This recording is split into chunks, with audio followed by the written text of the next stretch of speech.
green light was off. Mary will introduce you. Okay, perfect. Whatever. Off and running. However, I have to give Shirley her books. Hello, everyone. I'm Vivian. I'd like to welcome you to the library on behalf of the Brown Bag, which has been running for many years, and I'm just starting to get involved with it. We are happy to have so many of you here today. Next month, we will be having Leah Lyon, a children's book illustrator, talking about her work. In December, we've got the Berkeley Path Wanderers coming to talk about their 40-year anniversary of leading walks all over Berkeley. And today we have two local authors to talk about their work, and Mary D'Elia will be introducing them. Thank you. Wait a second. Gotta put something down here. Put that down. Put this up. Hi, everyone. Thank you so much for coming. What a great turnout. So as Vivian was mentioning, we've been doing the Brown Bag Speakers Forum for about 10 years now, and lots has changed over that course of time. And just quickly go into the fact that this is a collaboration between the Albany Library and the Albany YMCA, and Ronnie Davis, who was the manager of the library, used to collaborate with us, and she has retired, and so now Vivian is going to be doing it. The other thing that has changed is we have this fabulous PowerPoint that has no projector in view, and we have cameras in the back that you can't really see, but they can kind of see you. So it's a really wonderful upgrade, and I just want to thank the library and all those who are responsible for it for making those kinds of things happen. So today we are really pleased to have these two wonderful authors, and I'm just going to tell you a little bit about each of them. Shirley Straczynski is the critically acclaimed author of 3 works of nonfiction and 4 historical novels. The historical novels are up here for you to take a look at, actually, later, if you'd like to. As a journalist and travel essayist, she has written extensively for Redbook, Glamour, Preservation, American Heritage, The American Scholar, and Condé Nast Traveler. She's been featured on NPR. She's the recipient of the Society of Magazine Writers Award for Excellence in the National Council for the Advancement of Education Writing Award. She's married to the late photojournalist Ted Straczynski, and they have 3 grown children. She lives in Kensington, Berkeley, California, and she's a member of the Albany Y. Patricia Klaus received her PhD in modern British history from Stanford, where she specialized in women's studies, the history of marriage, and the study of war and literature. She's taught at Yale, Stanford, and the University of Virginia, and has published scholarly papers on the subject of women. Klaus lives with her husband and 2 sons on a farm in Sonoma County, California. She came all this way down to Berkeley, Albany, to be with us today. So would you please join me in giving them both a warm welcome?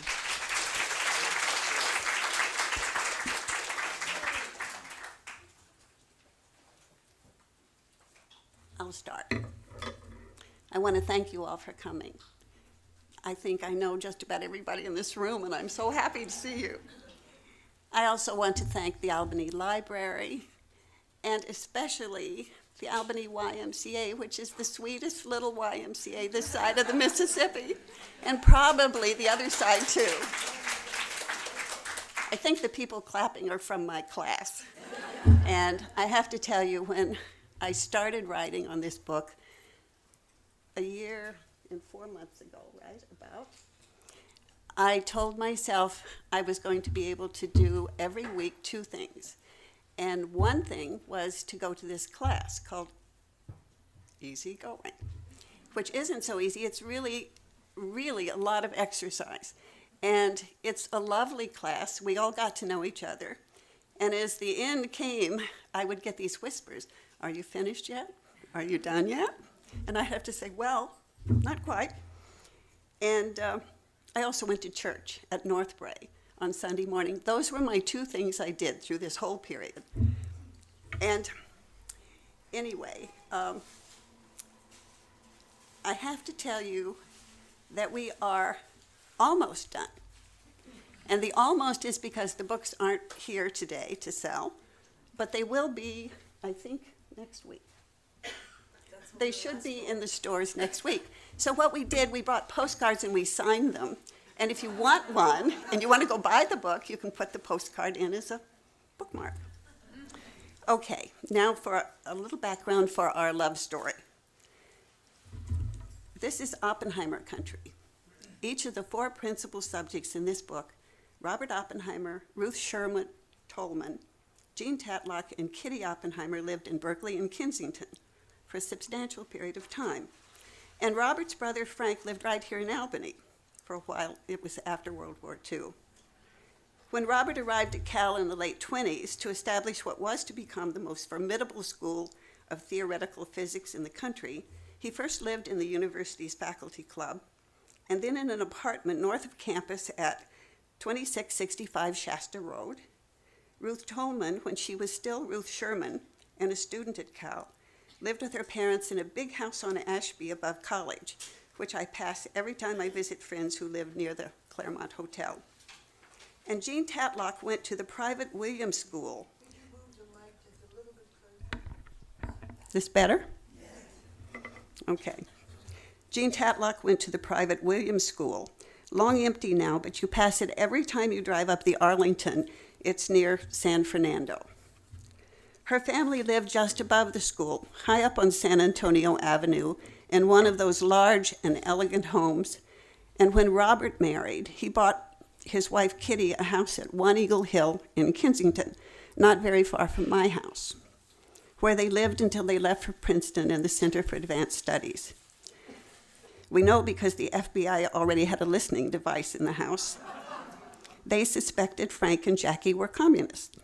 Many years later, Frank and Jackie would go on to establish the Exploratorium. But on to Atomic Love Story. I thought I would begin reading from the end of the book, in a section we chose to call Outside the Timeline. It's where Patricia and I had some things we wanted to explain about our approach to the book. It begins.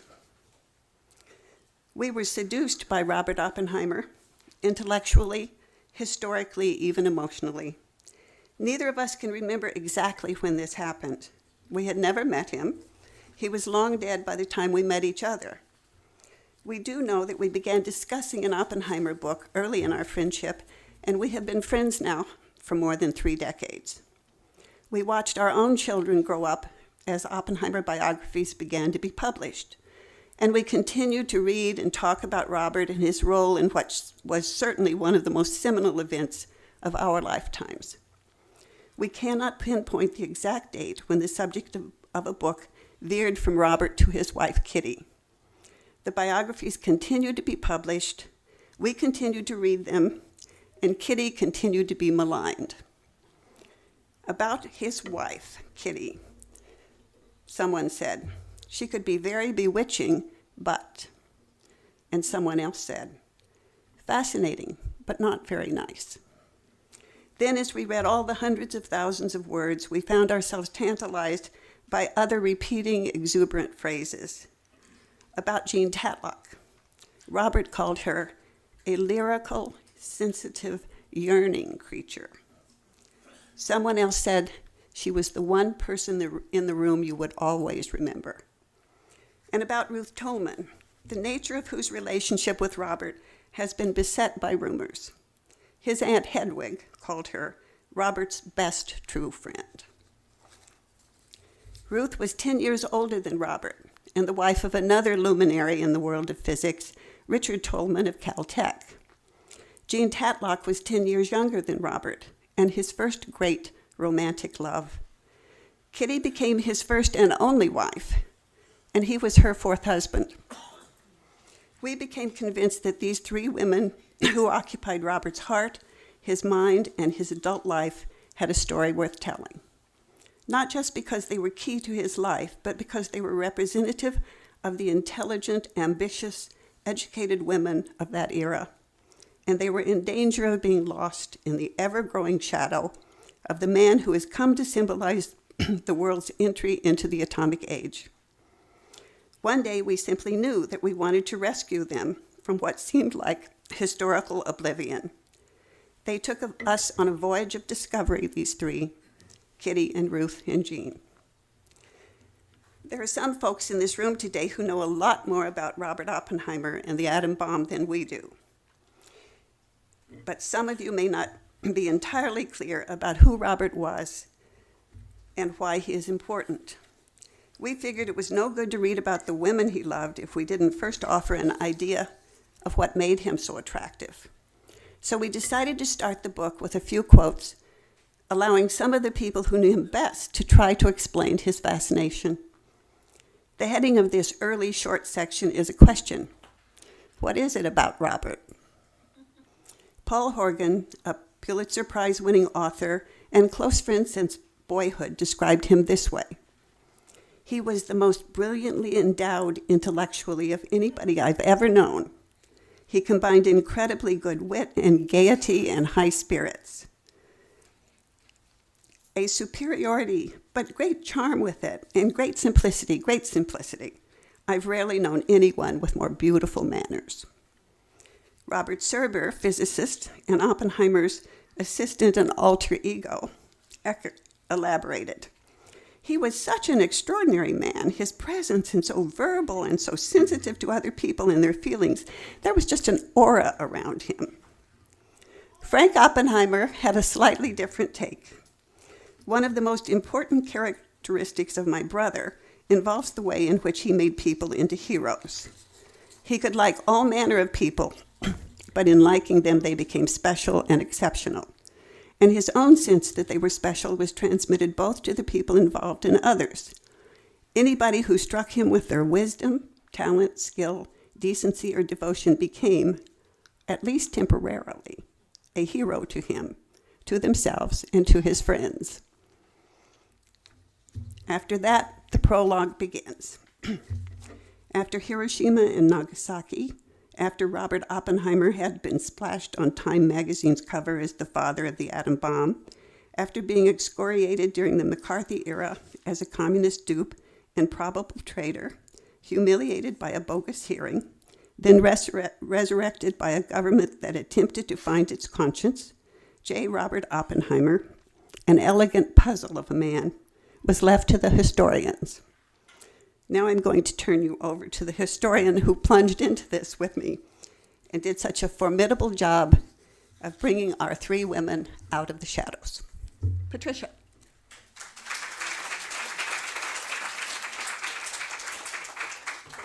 Thank you, Shirley. Now I've got to do, how's that? Can you hear me well enough? No? Okay, do I have to be closer? Okay, you can motion. Slow down, come closer. Okay. I want to start with one of the connections, or actually two connections that historians just love. Ruth Tolman's sister, Lily Margaret, and her cousin, Martha Chickering, were both very prominent with the Berkeley YWCA. Lily Margaret was the general secretary for years, traveled to Poland, around the United States representing the Y. Martha Chickering traveled to Eastern Europe as well. I'm sure some of you know that the YWCA and YMCA were very active with European refugees right after World War I. Both of those women were working on those projects, but also was Boris Pash, who's going to appear in the book as Robert and Jean's bête noire. And he recurs in Robert's life at crucial times. He was working for the YMCA with Russian refugees in Berlin at about the same time as Ruth Tolman's sister and cousin were working with the women. I just love these connections, especially since this is the Y. Okay, I've got to come down here. When Shirley asked me to join her on the project, she had almost already decided that she wanted to write a biography of Kitty Oppenheimer. We ran almost immediately into the problems of sources. Although Kitty is included in every biography and most memoirs about Robert, all these snippets are based on interviews, personal recollections of people who generally did not like her. Other than the letters that she wrote to Joe Dallett and his mother, there are also very few letters written to Kitty or by Kitty. So we were faced with sort of a dearth of information. So then we played around with the idea of writing a novel. Certainly her life is more dramatic than many novels. Intriguing connections in Germany during the war, 4 husbands, flamboyant behavior. But Shirley must be given the credit here. She insisted that we pursue nonfiction. So we expanded the book to to include the main women in Robert's life, 5, 6 of them, but that quickly became unwieldy. And as we read and researched more, we realized that there were 3 women who were central to his life. And then the research breakthroughs began to happen. By chance, I ran through a little mention in a biography of May Sarton about a letter to Jean Tatlock. It turns out that there are 150 plus letters in the New York Public Library in the Berg collection written by Jean to Jean to May, May to Ruth, and their circle of friends, discussing their teenage angst, their hopes, their dreams. These were impassioned, beautifully written letters, and suddenly Jean just came to life.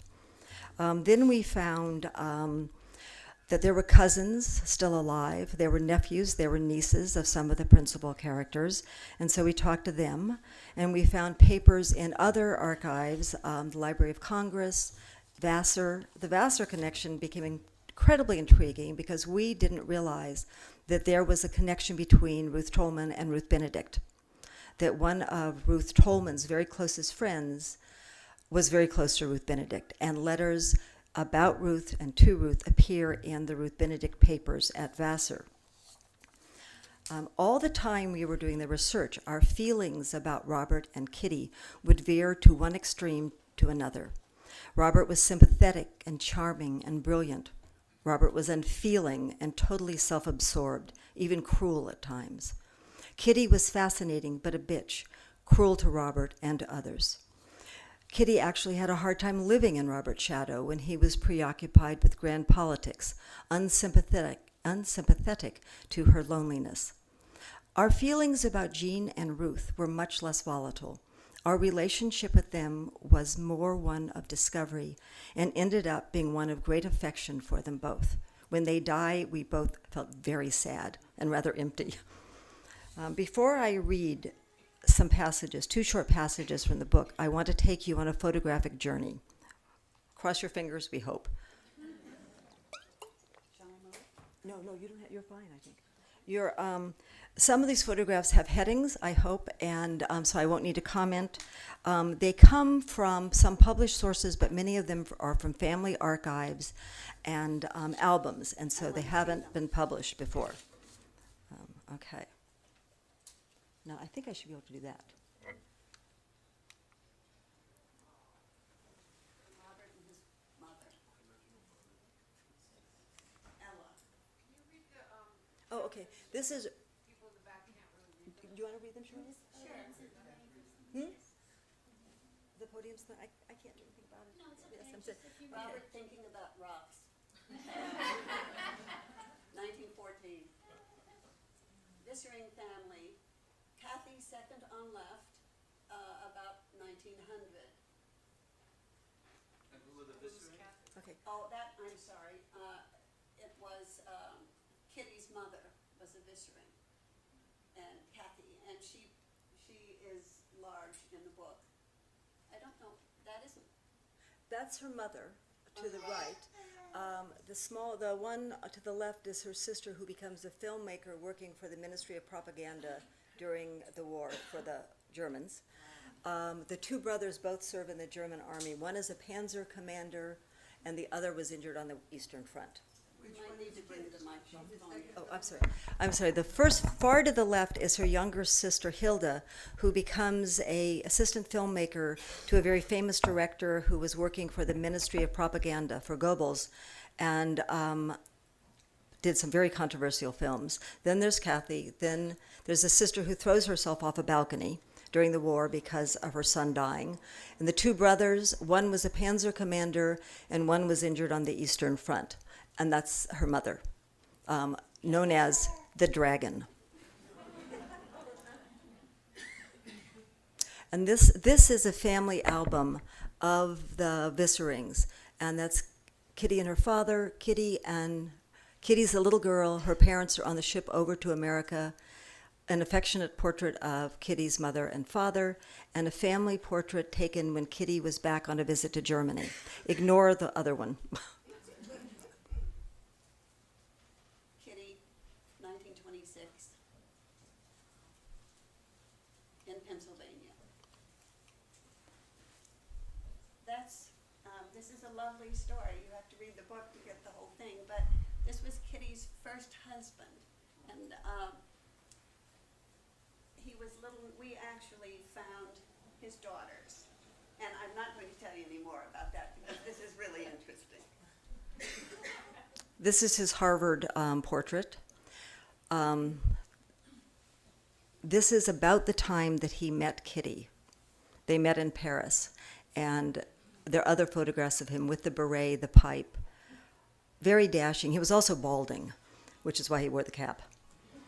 And this is, when you read the book, this will mean more, but this is his family. Frank, the man, the only man, is Kitty's first husband, his wife, and his 2 daughters. That will be meaningful, but we can't give away the secret. Okay, go away. Okay.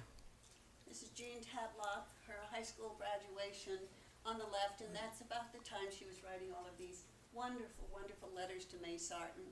And Jean on the right, at about the time she met Robert, and she was 10 years younger, as we said, but in many ways she was older and more mature. And she was in medical school. She became a doctor and a psychiatrist. These are more pictures of Jean, which Patricia found when you... These were from John Tatlock, her nephew. Her nephew, and the brothers went, I think, in their basements and really looked hard for us for pictures, so we feel that we know Jean a bit. Oh, I have to add this because I think it's such a wonderful other coincidence. John Tatlock, the niece of Jean's, her grandfather and his great-grandfather was a 3-time winner of the America's Cup. In the so we've been having this email exchange about the cup. Okay, go. Does it want to be back there? Oh, it wants to be there. Okay. Kitty passport photo 1936 While she's connected with Joe. with Joe Dallatt, with her second husband, that's Joe Dallatt, who died in Spain. Yeah. And she was trying to join him at the time. Oh, okay. sorry. Come closer here. She was, Joe had gone off to Spain and joined the Abraham Lincoln Brigade, and Kitty supposedly wanted to join him, and they wrote a whole collection of letters that are in the Bancroft, and that's just a stunning photograph. Oh, great. Is it on? Yeah. Okay, good. Thank you. This is Ruth Tolman, who was married to Richard Tolman, who was really a very important man, a physicist at Caltech. And this is about the time they married. No, actually, this isn't. This is, you would think looking at her that she was younger. This is actually seven years after they married, and she's in her 30s in that photograph. Oh, right. That's okay. Yeah, you wouldn't, she Correct looks me. 24, but. She does. And this is Ruth and Richard from the Caltech archives, I can see. And she didn't have children, but they had dogs that they loved. And of course, he was the brother of Edward Tolman, who some of you may know from Tolman Hall. And and Ruth went to Cal, and so there was a big family group here.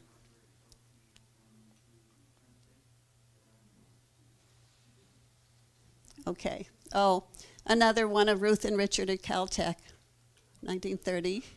And this is Richard Tolman. I really like this picture of him for some reason, and I think it's in the Bancroft. And I want you to know that we bought this photo, the rights to use it, and I don't know why we have the color on the bottom. Okay. This is Robert and his horse named Crisis in New Mexico, and where they had a ranch, and where he became this physicist cowboy, which is one of his personas. And this is Kitty and Peter. And I think this may have been taken in Kensington, but he told me that it was the picture that was on his father's dresser. And this is sort of This is my favorite picture, one of my favorites. classic fatherhood for physicists, we call it. Ignore the baby. That's Peter. This is just the main gate picture at Los Alamos. It's where everybody went in. And Robert's ID pad photo. I rather like this photo of him. This is actually when he was at the Berkeley Rad Lab before Los Alamos. And this is Kitty. We couldn't find many really good pictures of Kitty. I don't know why, but this is one. And this is at Los Alamos. And Kitty again at Los Alamos. Everybody smoked all the time. And Kitty would sit curled up like that when dignitaries would be visiting. So this is a very characteristic pose for her. This is a picture of Kitty and Robert. He devised this very elaborate game of tiddlywinks, which it took geniuses to understand, and that's what they seem to be playing. And this is Robert and Kitty and their little girl, Tony. I like all these photos because some of them are just casual, but they're smiling at each other. And when you read the biographies about her, or the biographies of him that mention her, you wouldn't imagine their relationship one where they were just hanging out and smiling with one another. So it's sort of a different side of their relationship. And this is Ruth, closer to the end of her life, 1954. She became a very well-known, important psychologist. And that's their beach at Hawks Nest Bay in St. John. Any of you been there? Well, I was on St. John once, but I couldn't get to the beach. And that's Tony when they were in Princeton, they spent a lot of time in the Caribbean in this house they built in St. John's. It seemed to be where they went to get out of everything. Shirley loved this picture and we couldn't get it in the book. Right. So that's why it's here. And this is another party. He certainly has skinny legs. My goodness. They had a very active social life on St. John. And this is Tony at Princeton with her horse. And Peter, 1950s. I hope you can see he has a pipe in his mouth. Does he? Yes, yeah. Huh.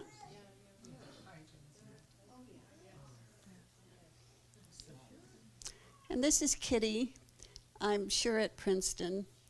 And she has 2 books and a drink and a cigarette. 2 packs. And my feeling is she spent a lot of time just like this. And this is when Robert, Kitty, and Peter got, as some of you may know, Oppenheimer was given the Fermi Award, and they were trying to rehabilitate him after he had gone through a serious hearing.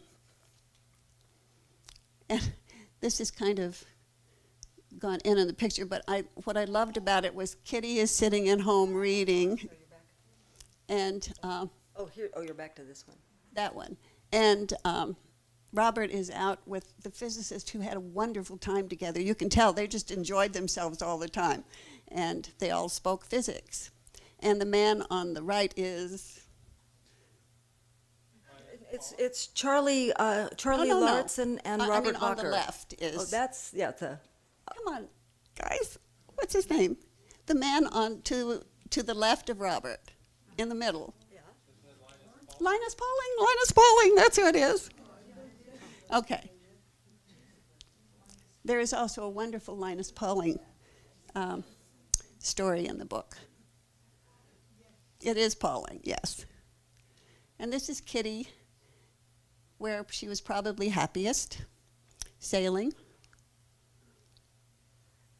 When the person who was helping me with the PowerPoint, I had to do the slideshow for her to make sure it worked. When she saw that slide, her comment was, "What a wild journey it was." And I think it just captured, she has such a big smile. Okay, that's it That's for it. PowerPoint. I'm going to leave her up because I like that. Now that you can visualize the people in the book, I will start with a few pages about Robert and Jean, in which I'll talk about June 1943, a time when all three women were alive and their life intersected at varying degrees with Robert. The second will be from the late 1950s and give some insight into the marriage of Robert and Kitty. Okay. June 14th, 1943. At the beginning of the summer of 1943, Robert had to be in Berkeley to confer with Ernest Lawrence at the Berkeley Rad Lab. It was Robert's first trip back, and he had unfinished business. He had to hire someone for the project. He had not seen Jean before he left, and she had sent messages saying she needed to see him. No matter how many Army intelligence agents were tracking Robert, how miserable they could make his life, he was going to keep his promise this time. The light was fading by the time he finally left LeConte Hall. He walked across campus at his usual fast clip, heading for the streetcar that would take him into San Francisco. He would have allowed his mind to skim over the consequences, more of an exercise to keep his mind occupied, to block the uncertainty of how he would find her, Jean present or Jean absent, radiant or remorseful, perfect or flawed. The simple act of seeing her meant there would be hell to pay, he knew. Seldom without a cigarette, Robert would have stopped to light one, taking the opportunity to take a quick look around for the security agent he knew would be there. His signature pork pie hat made an easy target to tail. From the time he met Jean, the security agents would inform Lieutenant Colonel Boris Pash, he's our bête noire, Chief of Counterintelligence for the 9th Army Corps headquartered in San Francisco, and Pash would be delighted to inform General Groves, and the general would be livid. The idea would have been so disturbing that Robert would have shoved it into a compartment in his mind and slammed it shut. Neither would he have allowed himself to consider Kitty and Peter, left in Los Alamos. Kitty did not like it when he left. She could not know or control whom he would see at Berkeley, what he would do there. He took a last deep drag of the cigarette, flicked it away, then swung onto the Key System train that carried him over the Oakland Bay Bridge and into the city. He had celebrated his 29th birthday only a month before. Jean was his 39th, only a month before. Jean was 29. They had known each other, loved each other for 7 years now. Even when she couldn't marry him, he continued to love her. Perhaps he had not seen her before he left for Los Alamos, because he wasn't allowed to tell her why he was leaving, or where he was going, or especially what he was doing. Jean, who believed above all else in the sanctity of life. It was dark by the time the train rattled over the lower level of the Bay Bridge. The FBI would have a file on Jean, on the two of them. What could they possibly know about their relationship? What could anyone know? On that June evening in 1943, he knew that an agent would be lurking somewhere near her in the terminal where she would be waiting for him. The FBI report reads, Oppenheimer, arriving at 9:45 p.m., rushed to meet a young lady whom he kissed, and they walked away arm in arm. They entered a 1935 green Plymouth coupe, and the young lady drove. The car's registered to Jean Tetlock. Height, 5'7", weight, 129 pounds, hair, long dark, appearance, slim, attractive. She was smiling, not hurting, and Robert could see that, but glowing, happy. The Jean that kept him coming back. He smiled as she fit into his arms and kissed him. He would have studied her with that intensity that so unsettled others, the blue eyes riveted as if he could study the very synapses of her brain. She slipped her arm into his and led him to the roadster. She drove east along the Embarcadero, scene of much of the labor unrest she had imported with such righteous indignation in the Western worker, then turned north and west on Broadway. She had decided where they would eat, a shabby place not far from her apartment on Telegraph Hill. An agent waited outside where he could watch the door. He would report. Drove to 787 Broadway at 10 p.m., cheap-type bar, cafe, and dance hall operated by Mexicans. Had few drinks, something to eat. Robert would later say that they did not talk about communism. It was always an on-again, off-again thing with her, he would explain. Nor did they talk about where he was and where he was doing and what he was doing. Peter would have been mentioned, but probably not Kitty. Perhaps Jean told him that her brother was an Army doctor now at Fort Bragg, North Carolina, studying infectious diseases. Or they talked about Churchill, who was in Washington at that moment with Roosevelt. Maybe they spoke of the Europe both remembered from what now seemed long ago. The Allies were making progress in Tunisia. The tide seemed to be turning, yet there was no doubt that this war was a fight for survival. What Jean needed to tell him was that she loved him. He needed to know that it didn't matter if he had married, had started his family, had moved ever more deeply into the world of science. What mattered to her was that he knew she had never stopped loving him. Perhaps she told him at the cafe, or maybe it was later when they went to her apartment on Telegraph Hill, where a car with 2 agents sat watching. The report reads that the couple went to 1405 Montgomery, where Jean lived on the top floor. At 11:30 p.m., the lights in the above-mentioned apartment were extinguished. The relationship of Oppenheimer and Jean Tatlock appeared to be very affectionate and intimate. Perhaps she waited to tell him when they finally turned out the lights. They may have made love or simply held each other for the night. They had to have known it would be their last time together for a long while. The next morning, they left in her roadster. She kissed him goodbye at the East Bay terminal, and he caught a streetcar back to Berkeley campus and his meetings. They made plans to meet later that day at the airline office in downtown San Francisco. Jean drove on to the hospital. That afternoon, the FBI picked up the surveillance. Tatlock arrived on foot, and Oppenheimer rushed to meet her. They appeared very affectionate and walked to her car nearby. Then they went to Kit Carson's Grill. After dinner, she this isn't the report, this is us. After dinner, she drove down the peninsula to the airport. Perhaps he kissed her goodbye before they left the car, mindful that he was meeting a colleague. She watched him walk onto the tarmac and board the plane, first to Los Angeles, then to Los Alamos and his other life. Within 2 weeks, Lieutenant Colonel Boris Pash sent a memo to the Pentagon recommending that Dr. Oppenheimer be denied a security clearance and be fired as scientific director of the Los Alamos laboratory, citing, among other things, his overnight tryst with Jean Tatlock, identified as his mistress and a known communist. The general was livid, but he did not fire Robert. By now, Groves felt that the success of his mission depended on this man. But there was a limit to his patience and to how long he could call off the hounds of the Counterintelligence Corps.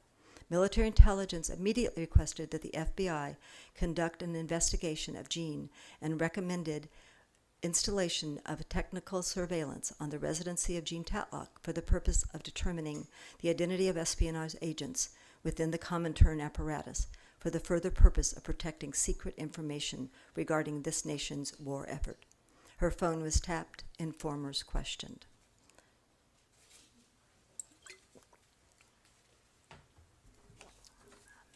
So I'm now going to totally shift gears, and the second reading occurs in about 1955, and it's based on a story by Lynn Margulis, who is was one of the most important evolutionary biologists and professor at the University of Massachusetts Amherst. And she wrote an account of a Sunday visit with the Oppenheimer family. She gave a copy of the then unpublished essay to Freeman Dyson, who actually sent it to me. In 2007, she published the article in her book, Luminous Fishes. Lynn Alexander would marry Carl Sagan 3 years later. After 8 years, they would divorce, and she would marry Thomas Margulis. In 1999, she was presented the National Medal of Science by President Clinton. During spring break of 1955, Lynn Alexander, a 16-year-old at the University of Chicago, had driven across the country with her boyfriend, fellow student Carl Sagan, to his New Jersey hometown. Worried that his mother would not approve the two of them traveling together, he dropped Lynn off at an inn in Princeton. Now, at this point, Lynn had seen the interview that Oppenheimer does with Edward R. Murrow on television, and she decided that spontaneously she'd like to pay a visit unannounced to Dr. Oppenheimer. She wrote how she, with dark eyes, dark hair, and a wide, engaging smile like a young Kitty Oppenheimer, had walked up Olden Lane and was approaching the front door when she ran into the family on their way into town. She introduced herself to Robert and told him that she was a science student from the University of Chicago. He invited her to come with them, and she had piled into the Cadillac convertible in the back seat with Tony and Peter. At some point, Peter, almost 14 himself, had said to her, "You must be smart." Lynn would write that she didn't know how to answer, so she said nothing. But Kitty spoke up, speaking slowly too distinctly, and told her that Peter had just published his first article, a television column in the university paper, with his byline, Kitty added. Lynn wondered, quote, if Dr. O felt as oppressed by his wife as I did. End quote.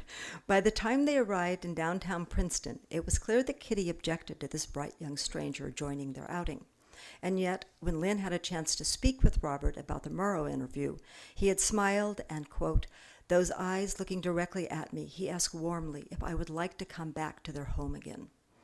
Kitty overheard and grimaced. Would I be disturbing you? Lynn said as she asked. Kitty answered sharply, with a purposely unmistakable tension in her voice. Quite frankly, you'd be welcome only if you stay a little while. This is the only chance we have to be with the children, isn't it, Robert, dear? Robert said so softly his wife didn't hear, oh, do come home with us. I have something to show you. Lynn described Peter as being sheepishly buried in the Sunday papers, hunkering down in the back seat with a sullen Tony, the 10-year-old daughter. Lynn did go back to Olden Manor with them, and Robert showed her the famous painting in the living room, then settled down with the Sunday papers, one with an article on the Oppenheimers, in which Kitty was described as petite, chic, witty, tense, and vivacious, and the other containing Peter's first column. When Robert handed this paper to Lynn to read, Kitty muttered, unfair, and asked rather fiercely to see it first. Robert, Lynn wrote, chided Kitty for not being very entertaining. Lynn said, you'd rather entertain your children, I'm sure. Kitty answered bluntly, we will, after you leave.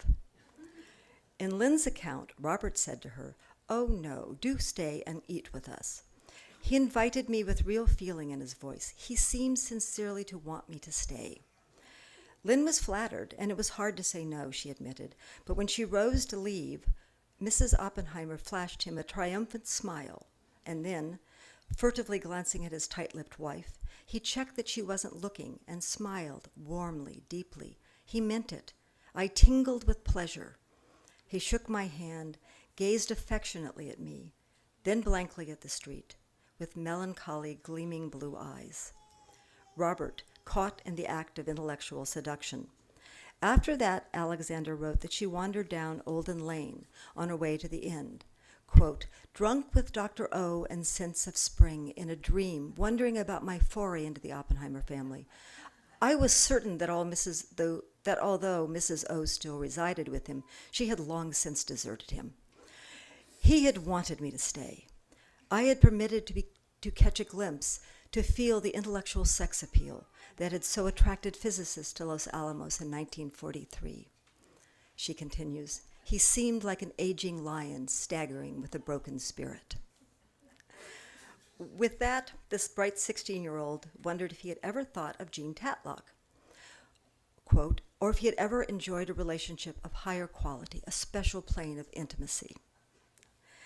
Lynn wrote with the same emotional hyperbole of the adolescent Jean, yearning for a depth of love she had not yet experienced. Her account of the afternoon was no doubt factually true, yet she was not mature enough to read the other possibilities, that Robert was taunting his wife and ignoring his children, that he was encouraging her to spite his wife, in spite of the fact that his wife had said she considered the girl to be an interloper.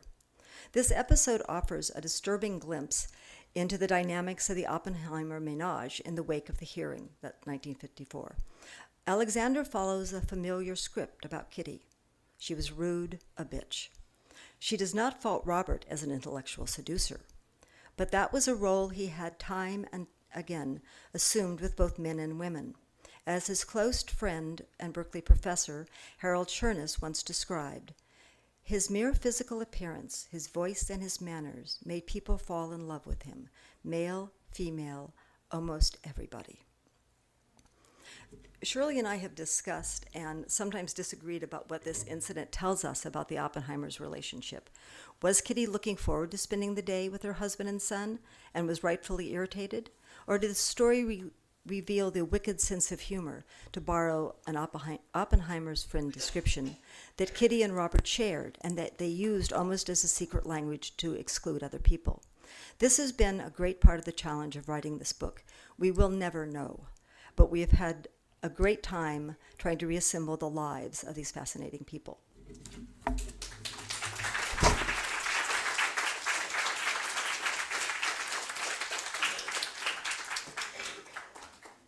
Questions?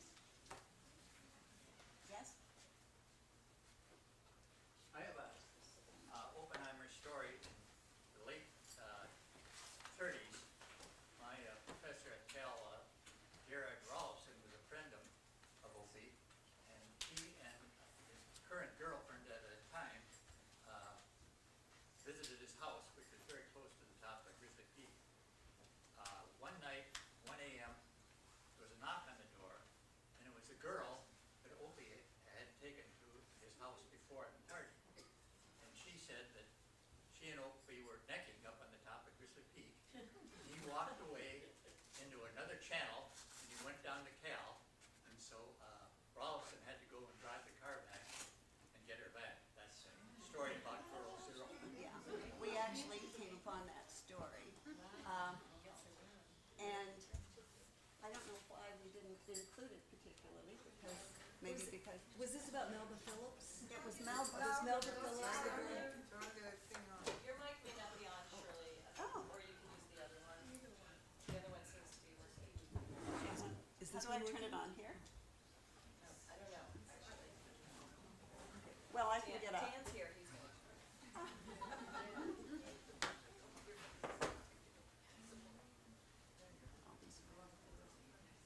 You want me to just use this one? I can get up. Is that working? It was. Surely that one worked. Here. Well, I'll just get up. Okay. Am I working? I'm working. You're working? Do you want me to stand and you use this one? It's okay.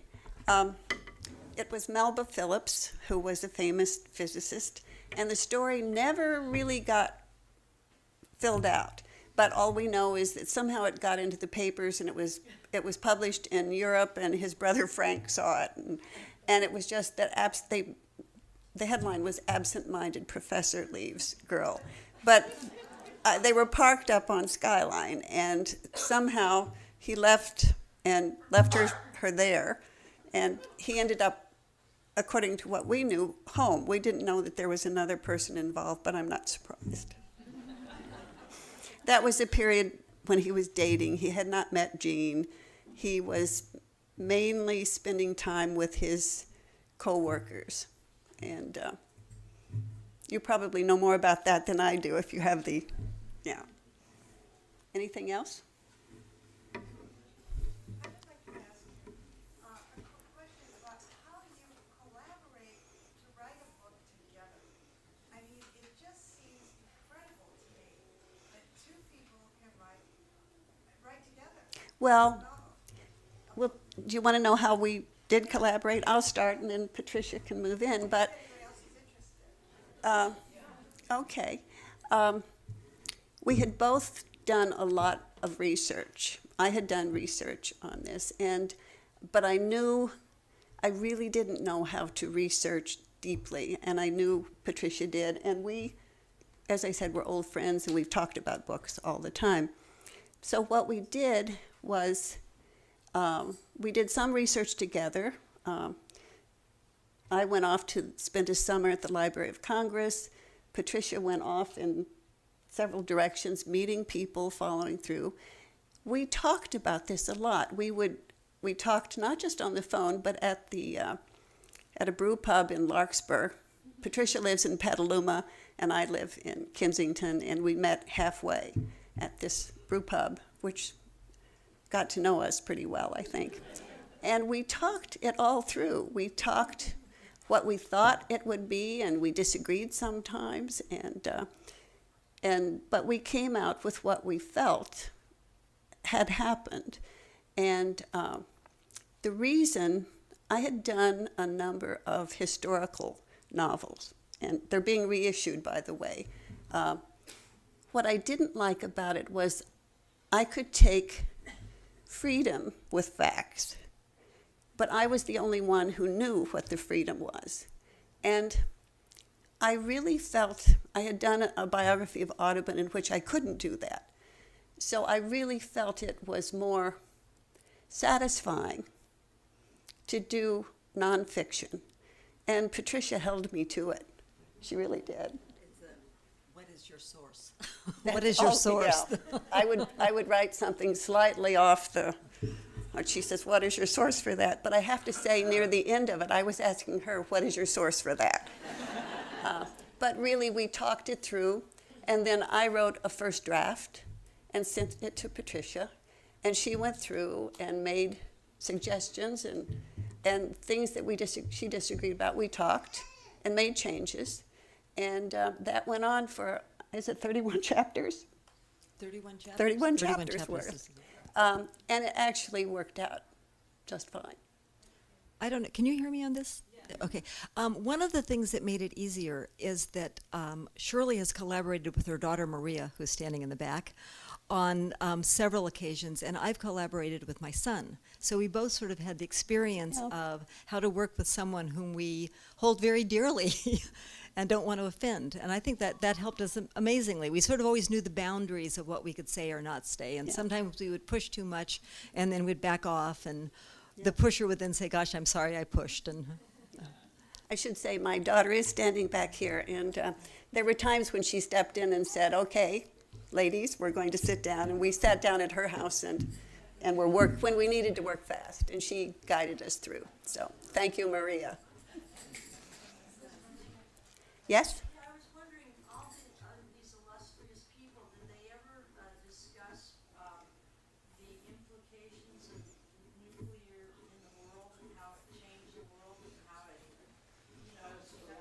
now Fukushima and everything? Like, did they All the talk time. about that? All the time. And really, when you think of it, that's why Robert Oppenheimer is so fascinating. He has become the symbol of what happened at Los Alamos and what is still over our heads today.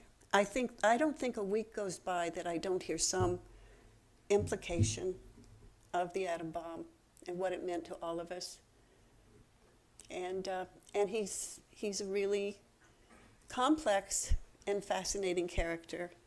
And we haven't talked so much. We've talked a lot about him here, but really, the women. There's a whole bigger story here. These were women of my mother's and a lot of grandmothers' period. They were bright women who had access to education and who were from homes where learning was very important. And they all wanted to be, actually they all wanted to be doctors, and two of them were. Jean Tatlock became a medical doctor and a psychiatrist. Ruth became, as we said, a doctor of psychology at Berkeley under her brother-in-law, actually, although she lived in Pasadena. And Kitty desperately wanted to have a PhD and to be like all the rest of them, and she kept getting married. So, and it, that's another thing, the need for a man, because a lot of women who got PhDs did not go on and get married. That was part of it. And actually, lesbianism is a major theme here, too, among the women. One other little addition is that what Ruth Tolman ended up working on was she became a clinical psychologist and was one of in the forefront of her field. And she was especially interested in dealing with soldiers that returned with shell shock and psychological disturbances from World War II. And she worked down in the VA hospital in Los Angeles and trained the psychologists who would then do clinical work, which was a new thing. Usually you had to be a doctor to do clinical work, a medical doctor. So she was dealing with some of the same problems that we're dealing with right now that have just made one of the lead articles in the New Yorker. So I find it fascinating that she was so far ahead of her time in analyzing a problem and trying to do something about it. All the more reason that we felt it important to pull these women out from the shadows for themselves and for the rest of us. June? I just want a clarification. Lynn Alexander you were talking about, that was Lynn Alexander, Sagan, Margulis? Yes. Okay. Very famous. I had met her. Did you? Yeah, in my ballet class. Did she live here? No, she had come for her daughter's graduation. Daughter was getting a PhD or master's or something in Compton and Cal. And so she was visiting and daughter took classes at the same student and class that, and she brought her mother, and her mother took class with us. And I Yeah. had spoken to her after, she looked so like, what am I doing here, you know? And I felt sorry for her. I thought she was like about my age. So Yeah. you know, I think I know nothing from her, you know, your daughter's mother. And she said, but you're not that. Well, she was quite a girl. Robert? Yes. Was it Lawrence? No. He was up at the, oh. It wasn't the Lawrence Berkeley Laboratory then. It was where Lawrence worked. It was the RAD lab. Barbara? Bob? Same place, But what But was it- it called then? Do you know? UC Radiation Lab. Okay. Yeah. But it was in LeConte. A lot of the work was in LeConte Hall. Yeah. Yes? Did you end up with a more sympathetic feeling about Kitty when you got done with the research? That's yours. Are we more sympathetic to Kitty? You know, I think I am at the end because, and part of it is the pictures. I look at her in that picture and I see so much life and vitality in her. And she was one of these people who just never could grasp her dream. You know, she wanted to be important, she wanted to be famous, she wanted to be a doctor, but she wasn't able to do it because she always had to have a man. And she had to have a man who had something exceptional about him. And when we chose Oppenheimer, she was always going to be in his shadow. So I do feel sympathetic. I think Yeah. when you read some of the really nasty passages, you think someone should have, you know. Well, you know, this is But another. I try. But yeah, go ahead. Sorry, sure. This is another big thing because we started looking at all the biographies, and what everybody had about Kitty came from essentially two sources of women who had good reason not to like her. And that seemed really unfair. So I decided initially, before I said, help Patricia, I decided that I was going to redeem her. And I was going to find all these good things about her, and I kept finding not good things. And but I hope we've made her more understandable. And, you know, our difference in that Lynn Margulis thing is I think Patricia thinks maybe that Robert and Kitty were playing off of each other and being kind of, Yeah, I think that they had, one of their friends, as I said, described them having this cruel sense of humor. I think in some ways over the years they had this kind of play back and forth that to outsiders seemed horrific, but to them was just their pattern that they had developed in all the years of their marriage. That's one interpretation. well, Shirley my has- interpretation was that this girl was just very straight. She was going to go in there and draw all these inferences, and she was an interloper. I mean, she didn't have an appointment with them. He happened to love scientists, young scientists, male or female, and I think she was clearly this very bright girl. I think Peter Oppenheimer is someone people don't write about very much because he is still living. I've corresponded with him for a number of years. The people around the Oppenheimers protected him. He lives in New Mexico. He left and went to New Mexico. And I think all of us, including the two of us, feel we don't want to impinge on his life. But I don't know if he finished high school. He and his mother did not get along, and he eventually just took off and went back to the mountains. And my feeling was, I felt sad for him in this. You know, this smart girl shows up, and he says, "You must be very smart," and then he's reading the comics in the back. And and she writes this, I don't know, you can see why she went far. I mean, she didn't hold back. But I was rather sympathetic to Kitty after that interlude. I don't know how the rest of you felt, but anyway.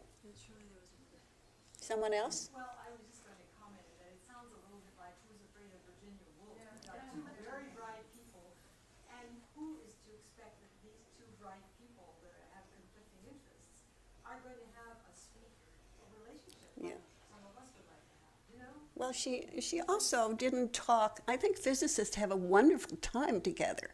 They know all of this, but their wives don't always know it all. And many wives, it's just fine. They go on and do their own wonderful things. But I think Kitty wanted to be Robert. That's my take. Any others? We have time for one more question. One more question. Yeah?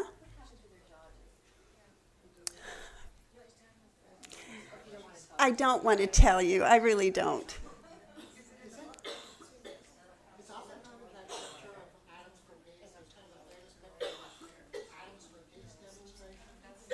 I don't know. It would have been Pauling, not Oppenheimer. I don't think he was ever, to my knowledge, he did a lot of talking about peace, but he was never, it's complicated, but he was actually never anti using nuclear weapons.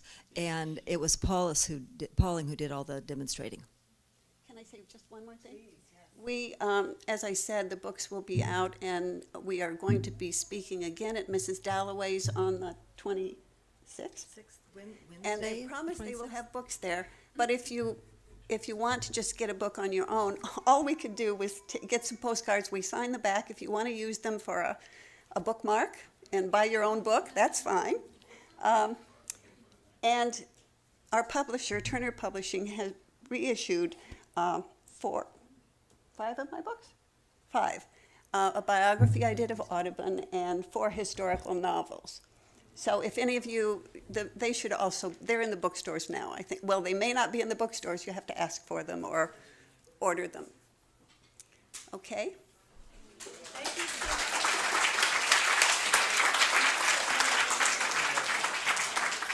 Thank you so much for coming. One more round of applause for our guests. Thank you. And this is for you from the library and from the YMCA. Thank you. That was great. Was it?